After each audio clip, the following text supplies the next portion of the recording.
নমস্কার বন্ধুরা, রান্নার রসিক চ্যানেলে আপনাদের আবারও স্বাগত জানাই। খুব সহজে সুস্বাদু সব রান্না শেখার জন্য আমার চ্যানেলটা সাবস্ক্রাইব করুন। আর আমার ভিডিওর আপডেট সবার আগে পেতে সাবস্ক্রাইব বাটনের পাশের বেল আইকনটা অবশ্যই অন করে রাখবেন। আজ আমরা টমেটো দিয়ে তেল পুঁটি বানাবো। বাংলার সুস্বাদু মাছের রেসিপিগুলোর মধ্যে এটাও একটা খুবই পরিচিত রেসিপি, যেটা খুব তাড়াতাড়ি তৈরি হয়ে যায়। চলুন রেসিপিটা দেখে নিই।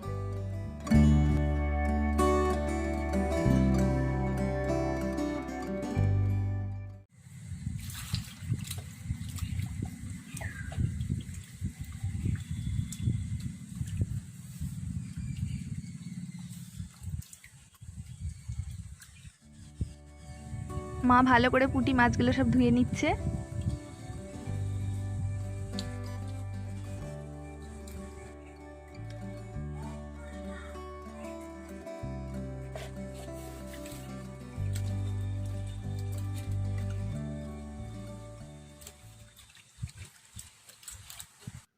এবার মাছগুলো সামান্য হলুদ আর সামান্য নুন দিয়ে ভালোভাবে মেখে ম্যারিনেট করে কিছুক্ষণের জন্য ঢাকা দিয়ে রেখে দেব।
যদি বেশি পরিমাণে মাছ থাকে তাহলে একটার জায়গায় দুটো টমেটো নিতে পারেন।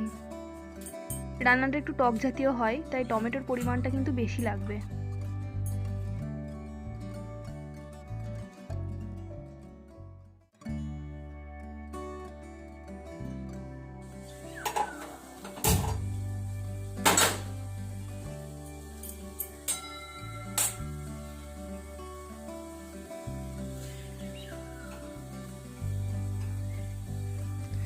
এই রান্নায় তেলটা কিন্তু একটু বেশি করেই দিতে হবে।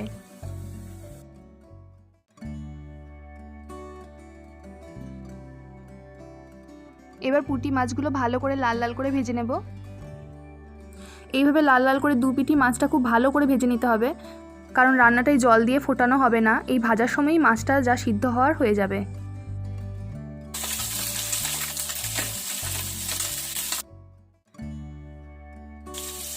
দু পিঠি খুব ভালো করে ভাজা হয়ে গেছে, এবার তুলে নিচ্ছি।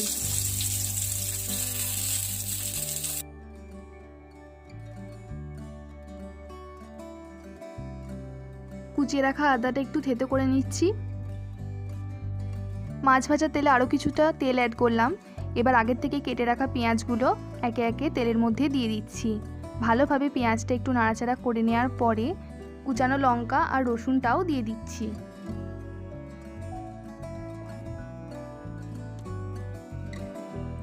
এই সময়ই হলুদ, নুন আর চিনিটাও একসাথে দিয়ে ভালোভাবে নাড়াচাড়া করে নিচ্ছি।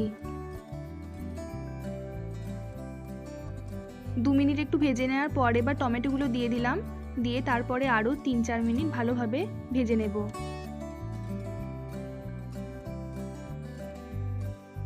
এই সময় আদাটাও দিয়ে দেবেন। আদাটা আগে তেলে দেবেন না, তাহলে কিন্তু আদাটাও পুড়ে যাবে। এবার আমি সব উপকরণ ভালোভাবে মিশিয়ে নিচ্ছি। তারপরে সামান্য একটু জল দেব। জলের পরিমাণটা দেখে নিন, আমি কিন্তু এখানে হাফ কাপেরও কম জল দিয়েছি। ফ্লেমটা এই সময় মিডিয়ামই রাখবেন। আমি এবার মাছগুলো দিয়ে দিচ্ছি, সব কিছু ভালোভাবে মিশিয়ে নিচ্ছি। দেখুন একটু ফুটে এসেছে, এই সময় আমি এটা ঢাকা দিয়ে 5 থেকে 6 মিনিট হতে দেব। রান্নাটা আমাদের হয়ে গেছে। আমি আরেকটু ফ্লেমটা বাড়িয়ে ভাজা ভাজা করে নিচ্ছি, জলটা একদমই শুকিয়ে গেছে।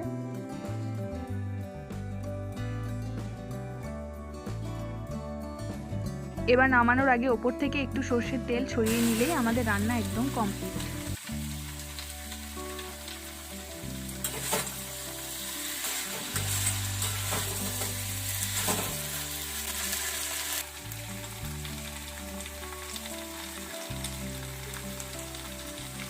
রান্নাটা একদম হয়ে গেছে, এবার একটা পাত্রে নামিয়ে নেব।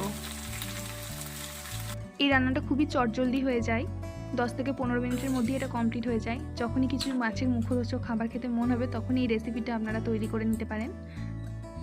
এই রান্নাটা আপনারা সবাই অবশ্যই একবার বাড়িতে ট্রাই করবেন, আর কেমন হয়েছিল আমাকে কমেন্টে এসে জানাবেন।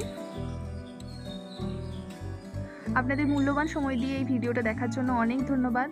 যদি এই ভিডিওটা আপনাদের ভালো লেগে থাকে তাহলে ফ্রেন্ডদের সাথে, ফ্যামিলির সাথে এটা শেয়ার করবেন। আর আরও সুস্বাদু রেসিপি শেখার জন্য আমার চ্যানেলটা অবশ্যই সাবস্ক্রাইব করে নেবেন। আমি আবার পরের ভিডিওতে নতুন রেসিপি নিয়ে হাজির হচ্ছি। আপনারা সবাই ভালো থাকবেন, ধন্যবাদ।